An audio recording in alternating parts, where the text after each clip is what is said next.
Movies Mania 007 presenting you. आदि पुरुष।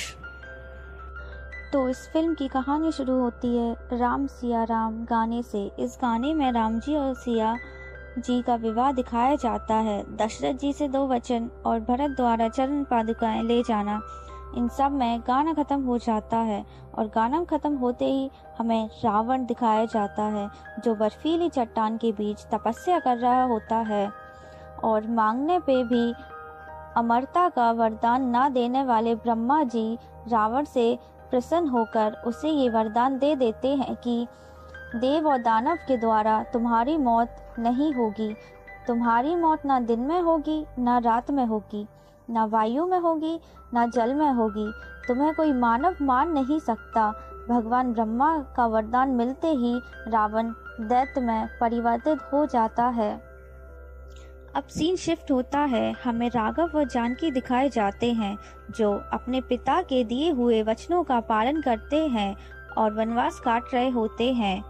अब हमें रावण दिखाया जाता है अपनी बहन सूर्पनखा के साथ, जिसकी नाक कट चुकी होती है। वो रावण से कहती है कि राघव के भाई ने मेरी नाक काट दी। और ये सुनने के बाद रावण गुस्से में आ जाता है और बोलता है कि रावण की बहन की नाक कैसे कोई काट सकता है। और साथ ही वो राघव की पत्नी की सुंदरता के बारे में रावण को बताती है। वो कहती है कि पूरी दुनिया में आज तक उसने ऐसी लड़की नहीं देखी। उसकी जगह जंगल में नहीं, इस लंका में होनी चाहिए। दरअसल सूर्पनखा तो अपना बदला चाहती थी, तभी उसने रावण से ये सब कहा। अब सीन शिफ्ट होता है। हमें जंगल दिखाया जाता है, जहां राघव और जानकी बैठे होते हैं। जानकी को एक हिरन दिखता है और वो राघव से कहती है कि जब हम वनवास से घर वापस जाएंगे तो इस स्वर्ण हिरन को अपने साथ ले जाएंगे। ये सुनकर ही राघव उसे हिरन के पीछे चले जाते हैं। वो उसे पकड़ने की कोशिश करते हैं। जब राघव हिरन के पीछा कर रहे होते हैं तो हिरन बार बार राघव की आवाज में सीते सीते चिल्लाता है। ये सुनने के बाद सीता जी को लगता है कि राघव कैसी खतरे में है, इसलिए वो लक्ष्मण जी को राघव के पास जाने को कहती हैं, लेकिन वो मना कर देते हैं। वो कहते हैं मैं आपको यहाँ अकेले छोड़कर नहीं जा सकता। लेकिन जानकी बार बार बोलती है कि चले जाइए भैया, चले जाइए भैया, वो मेरे प्राणनाथ है। ये सब सुनकर लक्ष्मण जी को जाना पड़ता है, लेकिन जाने से पहले लक्ष्मण रेखा खींच देते हैं। वो बोलते हैं कि हे माते, आप इस लक्ष्मण रेखा के बाहर कदम भी ना रखें। दूसरी तरफ राघव उस हिरन को मार देते हैं और उन्हें पता चलता है कि ये एक मायावी है। तब वहाँ लक्ष्मण जी भी पहुँच जाते हैं और फिर दोनों को समझ आता है कि ये किसी का छलावा है, इसलिए वो दोनों तुरंत ही वापस सीते के पास जाने लगते हैं। दूसरी तरफ हम देखते हैं कि रावण साधु के वेश में सीता जी के पास आता है और उनसे भिक्षा मांगने लगता है। हे माता भिक्षाम देही, हे माता भिक्षाम देही। वो चाहता है कि सीता जी बाहर आएं, क्योंकि उसने लक्ष्मण रेखा देख ली होती है, लेकिन सीता जी मना कर देती हैं बाहर आने से। तब साधु उन्हें श्राप देने लगता है। तब ना चाहते हुए भी सीता जी को बाहर आना पड़ता है। जैसे ही सीता जी बाहर आती हैं, वैसे ही रावण साधु का भेष छोड़कर अपने असली रूप में आ जाता है और सीता जी को अपने साथ ले जाने लगता है।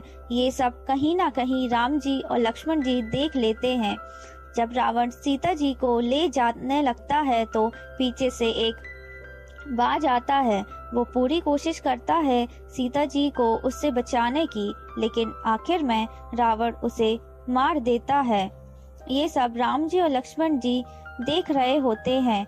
लक्ष्मण जी राम जी से कहते हैं कि ये उसकी गलती है। इस पे राम जी कहते हैं कि ये नियति है और इसे कोई नहीं बदल सकता। जब रावण जानकी को ले जा रहा था, तभी जानकी ने अपने कुछ मोतियों को जंगल में फेंक दिया और ये मोती कुछ बानरों के हाथ लग जाते हैं। जब ये मोती उनके हाथ लगते हैं तो वो अपने सरदार के पास जाते हैं ये मोती लेके। उनका सरदार और कोई नहीं सुग्रीव होते हैं। अब जानकी जी लंका पहुंच जाती हैं। अगले सीन में हम भगवान राम और सुब्री के मिलन को देख पाते हैं, जहां सुब्री ने उनके लिए बेल लाई थी जो झूठे थे, क्योंकि वो भगवान को खट्टे बेल नहीं खिलाना चाहती थी। राघव उन्हें चखने लगते हैं और सबरी की इस भक्ति को देख मोहित हो जाते हैं, लेकिन राम जी के भाई उन्हें देखकर अचंभित थे, क्योंकि भैया झूठे बेर खा रहे थे। फिर राम जी लक्ष्मण जी को समझाते हैं कि ये सबरी की भक्ति है, इसमें उनका प्रेम है, और सबरी ने सालों से भगवान राम की तपस्या की थी, वो सफल रही। उनका भगवान राम से मिलने का सपना था, अब वो पूरा हो गया। अब सुग्रीव को ये बात मालूम चल गई थी कि राम जी सीता जी को ढूंढते हुए जंगल आ चुके हैं, और जब ये बात हनुमान जी को पता चलती है तो वो तुरंत ही जंगल में भगवान राम की खोज में निकल जाते हैं और उन्हें उनके भगवान मिल जाते हैं। लेकिन वो संदेह में थे कि शायद ये राम जी ना हो, इसलिए वो उनकी परीक्षा लेते हैं। आखिर में उन्हें मालूम चल जाता है कि ये उनके असली भगवान ही हैं, श्री राम जी। तब राघव के कहने पे हनुमान जी उन्हें सुग्रीव जी के पास ले जाते हैं, क्योंकि उन्हें एक विशाल सेना चाहिए होती है।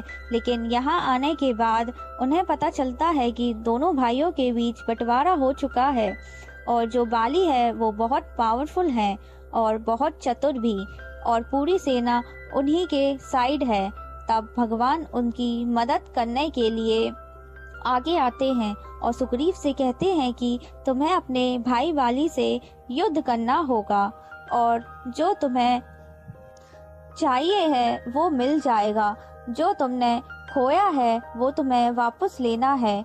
ये सुनने के बाद अगले दिन सुग्रीव बाली से युद्ध करने के लिए उनके यहाँ पहुँच जाते हैं। वहाँ उन दोनों के बीच युद्ध होता है, लेकिन इससे पहले कि बाली कोई और छल करता, उससे पहले ही राघव अपने तीर से बाली को मार देते हैं।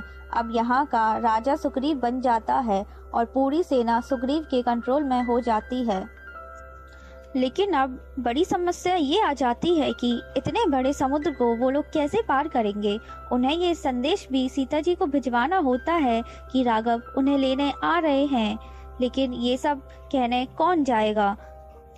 तब राघव जी हनुमान जी से कहते हैं और हनुमान जी तुरंत ही सीता जी के पास जाने लगते हैं और लंका पहुंच जाते हैं। और यहाँ पे वो राघव की अंगूठी दिखाते हुए कहते हैं कि हे माते, मुझे राघव ने भेजा है और वो जल्द ही आपको लेने आएंगे।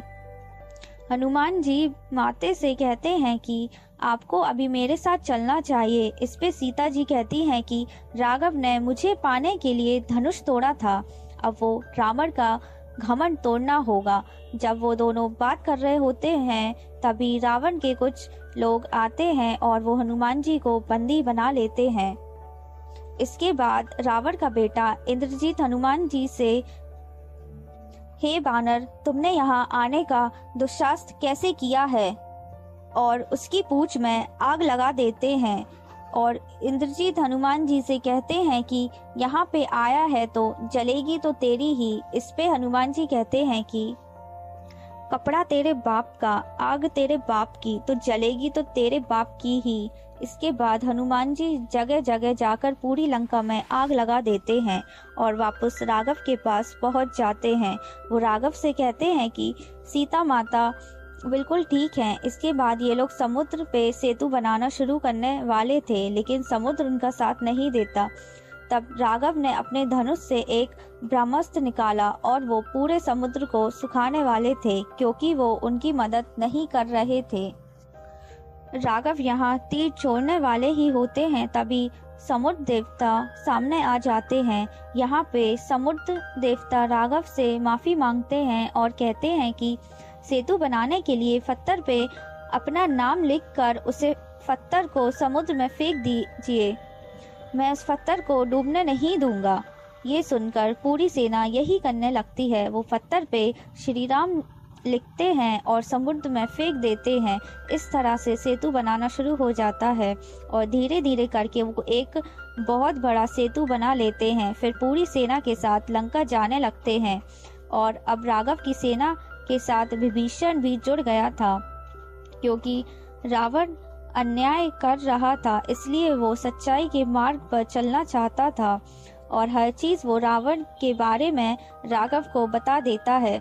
जैसे ही वो सब लंका पहुंचते हैं, उसके दूसरे दिन ही युद्ध शुरू हो जाता है, जिससे रावण की सेना राघव की सेना पर भारी पड़ जाती है।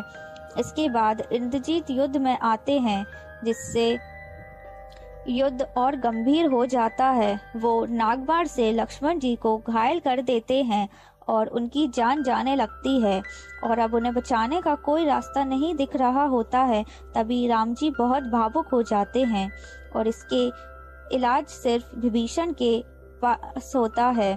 उसे पता होता है कि क्या करना है और यहाँ वो बताता है कि लक्ष्मण जी को बचाने के लिए एक ही रास्ता है और वो है संजीवनी। ये बहुत दूर एक पर्वत पे मिलेगी और इसकी पहचान करना बहुत मुश्किल है। हनुमान जी वो लेने के लिए जाते हैं, उन्हें उसकी पहचान कर दी जाती है। जैसे ही वो वहां पहुंचते हैं उस पर्वत पे, उन्हें समझ नहीं आता, इसलिए वो पूरा पर्वत उठा लाते हैं। यहाँ संजीवनी की पहचान की जाती है और लक्ष्मण जी को दे दी जाती है, जिससे उन्हें अब आराम मिल जाता है। अब आगे कुछ गड़बड़ ना हो ऐसी, इसलिए वो प्लानिंग करने लगते हैं और विभीषण यहाँ पे राघव को बताता है कि इंद्रजीत को रोकने का सिर्फ एक ही तरीका है। वो उन्हें स्वर्ण झील के बारे में बताता है। अगर इंद्रजीत उस झील में एक बार स्नान कर लेता है, उसके बाद उसे हराना मुश्किल हो जाएगा। अगर हमें उसे मारना है तो पानी में ही मारना होगा। और वो राघव को रावण के यज्ञ के बारे में भी बताते हैं कि अगर ये यज्ञ पूरा हो गया तो वो बहुत पावरफुल हो जाएगा। और वो कुंभकर्ण के बारे में भी बताते हैं कि वो इतना पावरफुल है कि पूरी पृथ्वी को अपने एक हाथ से घुमा सकता है। वो सिर्फ 6 महीने में ही जागता है, लेकिन किसी कारणवश उसे जगाया जा सकता है। अब युद्ध शुरू होता है। राघव की पूरी सेना 3 तरह से अटैक करती है। एक टुकड़ी इंद्रजीत के पास आ जाती है, जिसको लक्ष्मण जी देख रहे होते हैं। दूसरी ओर रावण ने कुंभकर्ण को जगा दिया था, तो हनुमान जी उसे लड़ रहे होते हैं, लेकिन कुंभकर्ण हनुमान जी पे भारी पड़ रहा होता है। इसके बाद हमें लक्ष्मण जी और इंद्रजीत की लड़ाई दिखाई जाती है, जहां लक्ष्मण जी इंद्रजीत को पानी में ही मार देते हैं। यहाँ कुंभकर्ण ने सेना के बीच उत्पात मचा रखा था। ये देखने के बाद राघव जी एक बार से ही कुंभकर्ण को मार देते हैं। अब आखिर में रावण बचता है और रावण हर बार ऐसा करता है कि हर बार युद्ध करने से पहले वो अपने भाई और सेना को आगे कर देता है और आखिर में अपनी एंट्री लेता है। और रावण को इस फिल्म में बहुत ही ज़्यादा पावरफुल दिखाया है। उसके अंदर इतनी सारी सुपर पावर्स होती हैं। आखिर में जीत तो भगवान की ही होनी थी। तो राघव और रावण का युद्ध होता है, जो बहुत शानदार होता है। इतने अच्छे ग्राफिक्स दिखाए जाते हैं। अब भगवान श्री राम रावण को मार देते हैं और अपनी जानकी को वहां से छुड़ा लेते हैं। यहीं पे ये मूवी खत्म हो जाती है। मुझे तो इस मूवी के ग्राफिक्स बहुत पसंद आए हैं। उम्मीद करती हूँ आपको भी ये एक्सप्लेनेशन पसंद आई हो। चलिए अब हमारे चैनल को लाइक करिए, सब्सक्राइब करें और ज़्यादा से ज़्यादा इसको शेयर करें और अपनी राय हमसे कमेंट सेक्शन में साझा करें। Thank you, take care, bye bye. मिलते हैं नेक्स्ट वीडियो में।